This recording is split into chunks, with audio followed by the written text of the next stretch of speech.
le Morning King. Et c'est tellement vrai. Bah oui, qui mieux qu'une femme peut défendre la femme? Ah bah oui. Nous sommes votre soutien indéfectible. Madame dañu nekk seen ginnaaw di leen jàppale qu'il vente, qu'il neige, qu'il pleuve. Voilà. Waaw ngoog loolu moo suñu warugar. donc tey tonton Al sujet bi ñu nar a waxtaanee dafa am solo lool. parce que gis nañ ne fan yi ñu ngi doon wax ci sujet boobu noonu presque tout le monde en parle depuis un bon bout de temps suite à femme boobu noonu nga xamante ne dafa nekkoon en état de 3 mois. jëkkëram dóor ko dóor ko rey ko. voilà donc loolu mu nekk loo xam ne ñu ngi koy naqarlu bu baax et c'est pas une première en fait bu fekkoon loo xam ne lu bees sax peut-être mën nañ ne peut-être erreur la wala situation la wala ñoom seen mais c'est quelque chose qui est devenu très fréquent maintenant au Sénégal li ñuy dégg jigéen dóor nañ ko ba mu dee bëri na li ñuy dégg jigéen violé nañ ko ba mu dee bëri na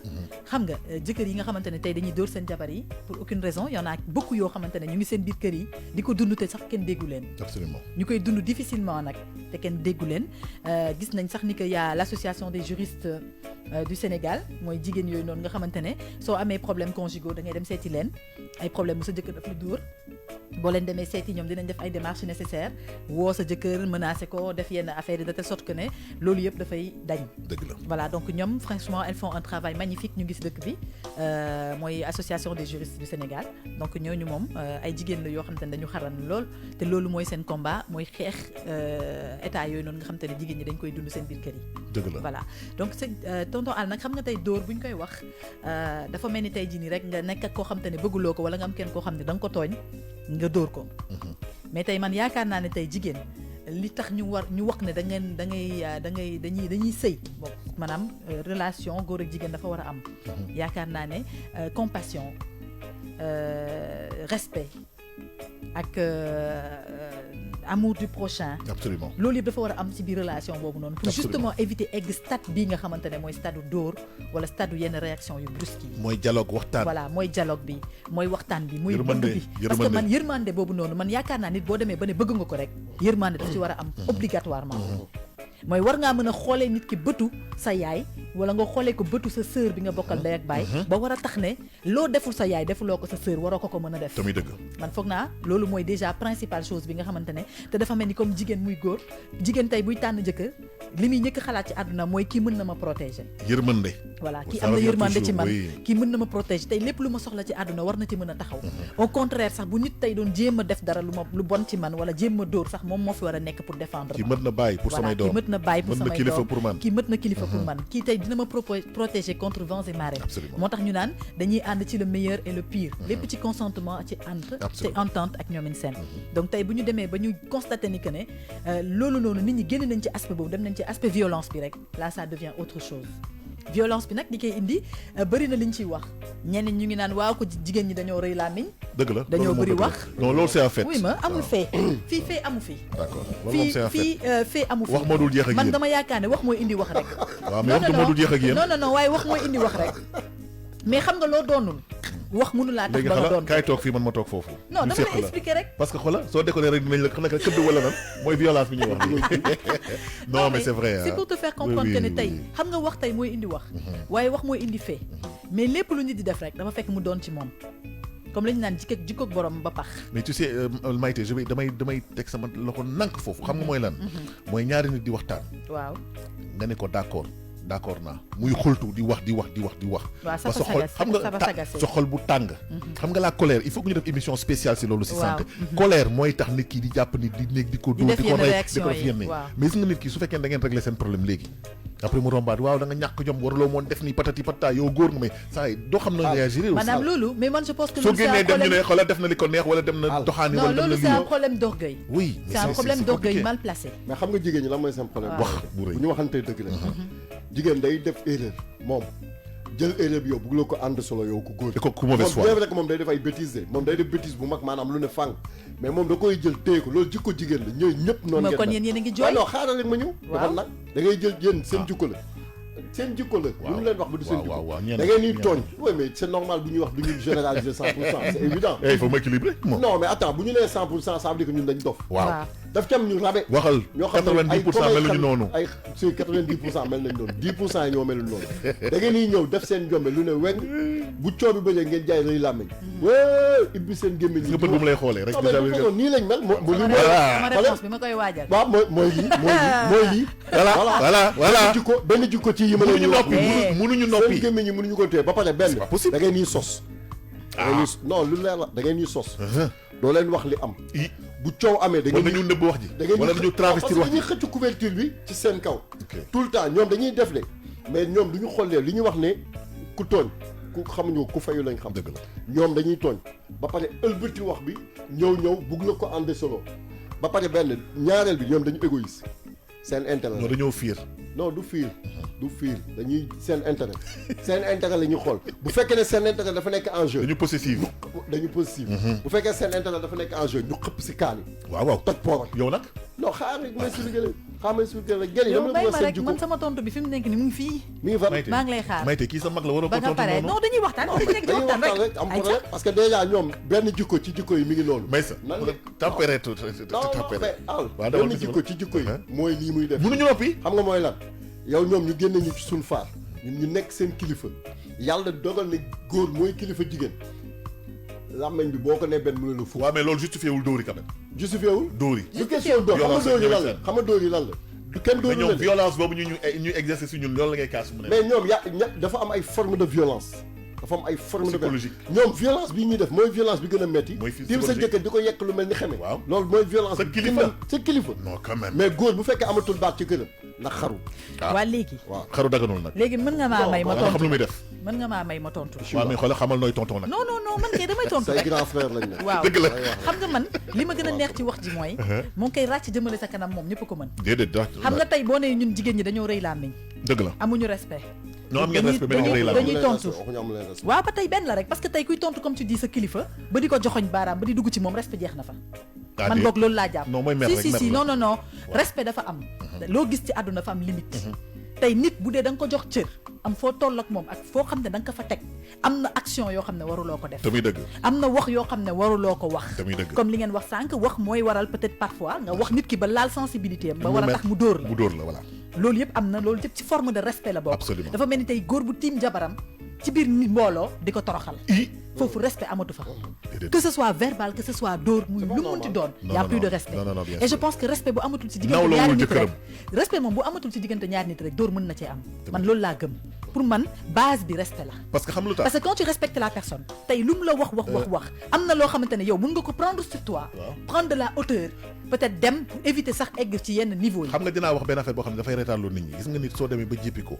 ba nekk koo def lu ñaaw wala lu bon wala par exemple tu viens tu dis ce gars-là j'ai envie de lui faire du mal cette femme-là je vais lui faire du mal animosité boobu ngeen cultiver si seen couple alors que mënoon ngeen séparer wu calmement mais loolu yenn saa yi mooy indi degré de violence yoo xam ne doo ko mën a comprendre man je me dis que wàllu séparation pour man dañ ko war a teg de côté xam nga tax gis nga gel yi des fois dañuy talal seen lamb ñi benn xeet talal bàyyi wax gel nga naan jigéen yi soxna yi wax doomu dimbal nga wax ko noonu ay lu gën a dee ngi noonu voilà moom yoom foofu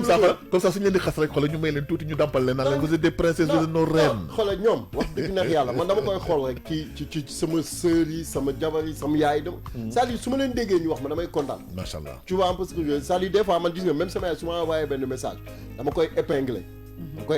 def ko kii dugal ko favori pour message bi du effacer wu parce que tout le temps j'ai envie di ko mais ñoom des fois xaaxamoo violence bi xam nga la moo koy indil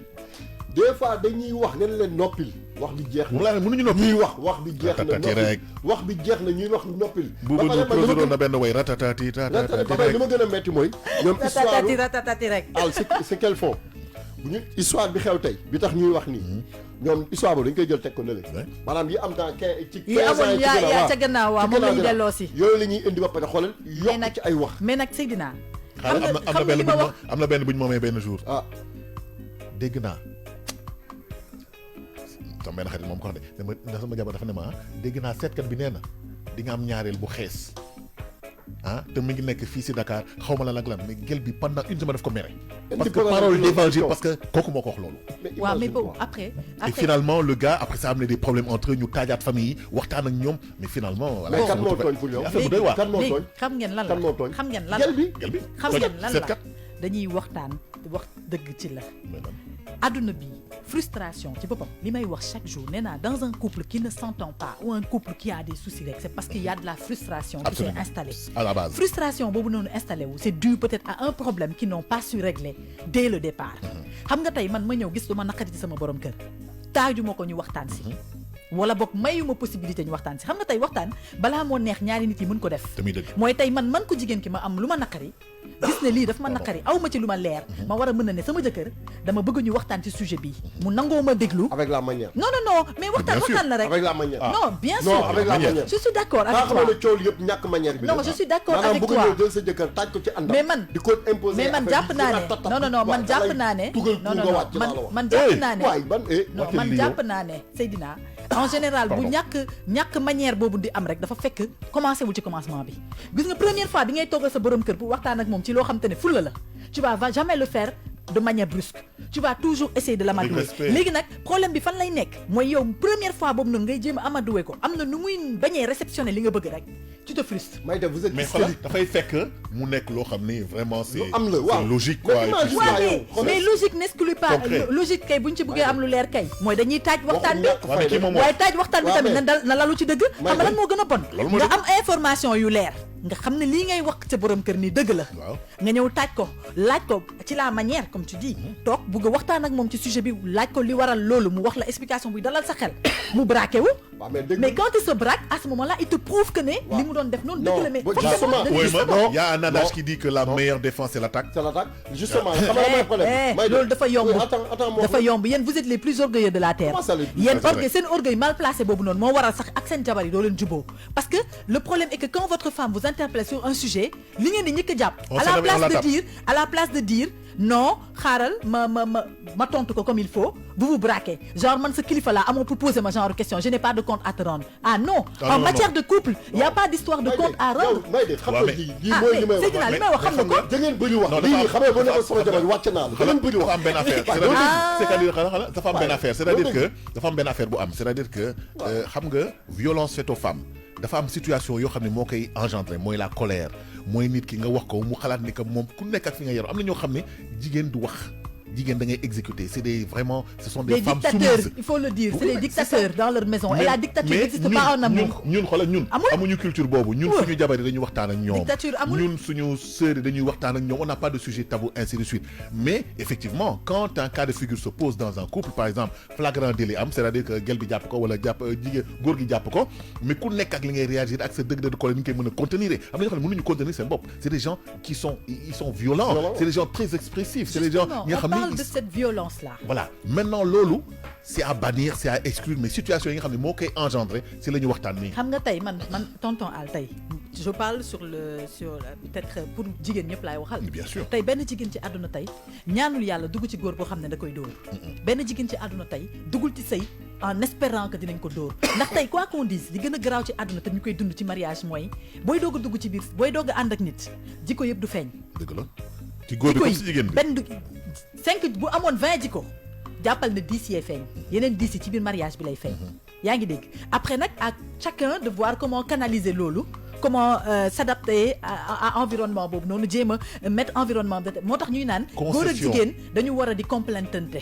di complété waaw dañu mottalante voilà dañu war di mottalante lu tax parce que diw dina ñëw ak jikkoom yow nga yor jikko bu baax mu yor jikko bu bon nga fexe ba jikkoom bu bon ba mujj nekk jikko bu baax en fait, parce que ci seen intérêt lay doon des mauvaises habitudes en fait waaw moom la ak mauvaises habitudes yi rek comme di nga ñëw fekk jigéen mu yor jikko bu bon te bi ngay jikko bu bon mooy am ay comportement yoo xam te ne normalu ñu comprendre nga yow nga gis ne comportement bi normalu c'est benn jikko la ci jikko yu baax yi nga bëgg ci moom yëpp nga jéem a xool nooy adapté wee ci nit ki fexe ba génnee ko ci loolu gis nañ ko fi ba tàyyi gis nañ fi góor yoo xam ne bi ñuy takk seen jabar dox rek lañ daan def kenn mënu leen woon a téye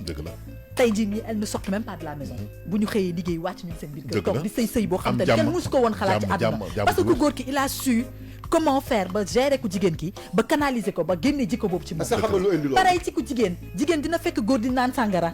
daan naan sàngara bay direeku wala di tux wala di def lu kenn xamul jigéen génnee ko ci loolu. parce que hier Eva Tra ma cité avant-hier si benn émission boo xam ni dañ doon wax jigéen mën na gis kuy drogué wu mu ne ko soo ko bàyyiwulee man dooma takk. waaw mu bàyyi mu ne ko da nga xuloog sa yaay wala da nga xuloog sa papa soo sa frère da nga ni jigéen pouvoir bi moo ko am comme góor tamit lu ma amee pouvoir boobu parce que dépendre na jigéen ki mooy waral tey ñu naan degré de yëg-yëg bi nit di am ak nit. tey man su ma demee bay def sacrifice bu toll noonu ba naan tey damay sacrifier loolu noonu nga xam ne sama bëgg-bëgg la maanaam c'est un plaisir que j'ai de faire ça c'est parce que dama am fu ma la teg donc tey teg boobu ma la teg foofu respect ngi ci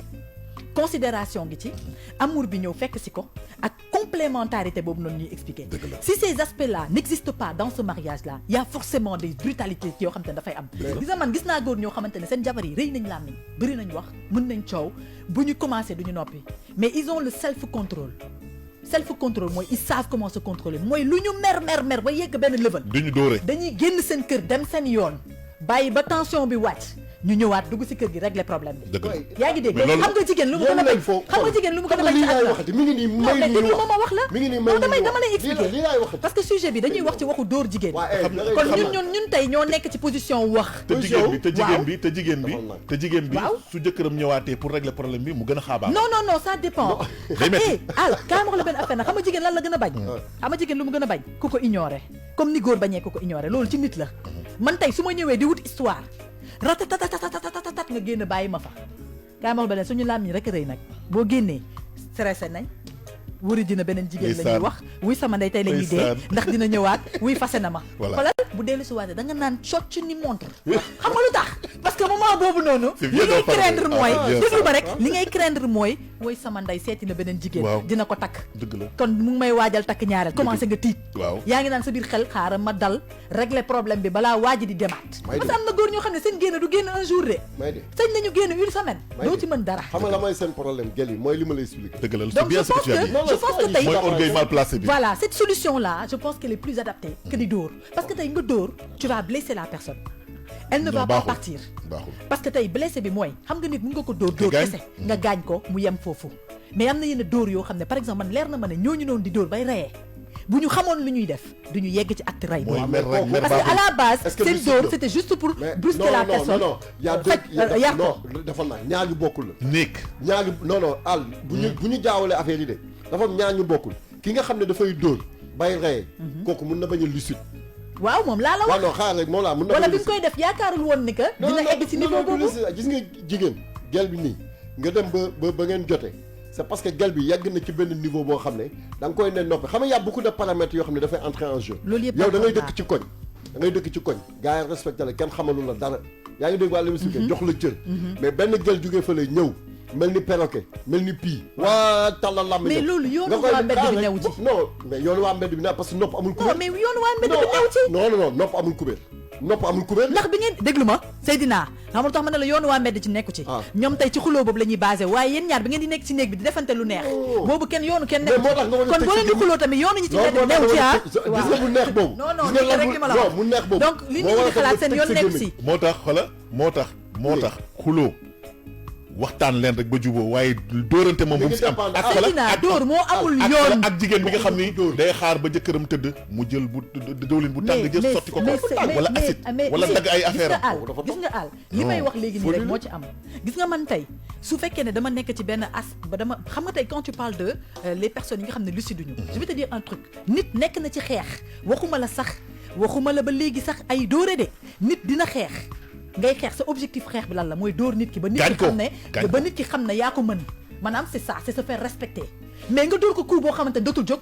maanaam à la base tu n'étais pas parti dans l'objectif u nga rey ko tu étais parti dans l'objectif u nga yar ko est-ce que tu comprends nga def coup parce que nit ku nekk ak organisme ni ñu doxee am na yenn coup yoo xam ne mën nga ko dóor nit mu nekk ay coup mortel la colère baaxul mooy indi loolu yëpp donc balaa loolu yëpp dina ci fekk bul dóoree moo baaxul mais yéen tamit déglu leen ma peu importe tëj leen seen gémmiñ yi lii laay wax ni xoolal lii may wax ni da ngeen di tëj seen gémmiñ yi du ma noppi waaw déglu rek fii fi mu ne nii ñun ñoo fi déglu ko am leen yar dimbali ko rek déglu ko am leen yar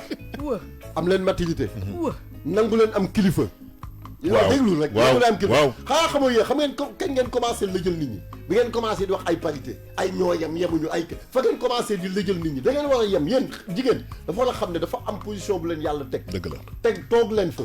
mais mënu leen ñëw ba léegi bëgg a yéeg ne da ngeen di tolloo ak góor yi mënu nekk di tàllal seen làmbe bu ñu nee benn ngeen ne fukk loolu religion bi sax tënk na Seydina kilifa dañ koy doon du ay blabla du ay kilifa dañ koy doon kilifa bu fi bëgg tey góor bu fi bëgg tey ñu respecté la sa biir kër tamit am na tamit loo xamante ne li koy waral mooy da nga nekkul kilifa bi nga war a doon sa biir kër parce que nit ki munoo am sa jabar yor sa njaboot sa jabar nekk ci kër gi di la sëyal comme ni mu ko waree lépp li war ci yow mu koy def yow tu ne fais un de tout ça parce que tey quoi qu'on dise ni jigéen di joxee góor li ko war ci sëyam noonu la góor waree respecté li ko war ci jabaram ci sëy donc am na ñoo xamante ne tey seen jabar bu ñu leen tontoo tontu bu naqari wax leen yenn c'est parce que defuñu li leen war te loolu il faut que ngeen nangu ko yéen góor ñi gis nga man kilifa laa du ay blabla da nga koy doon ci jëf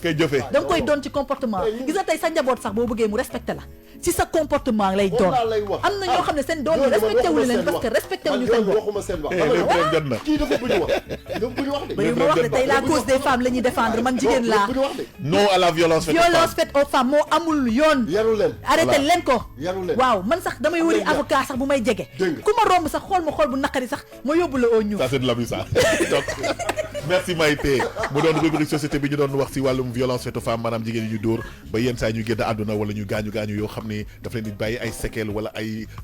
laago ak lu mu munti doon dara justifié wul loolu jigéen kenn du ko dóor su fekkee da nga réeroog nit demal police nga porter plainte su fekkee da nga réeroog sa jabar jëlal kilifa yi leen may woon ngeen taaj leen ngeen waxtaan ak ñoom si jekk ak teranga su fekkee da ngeen war a ku nekk da nga war a dem leen su fekkee ne mënu leen nekk dem leen ngeen xool voilà loolu moo am solo daal na lépp rafet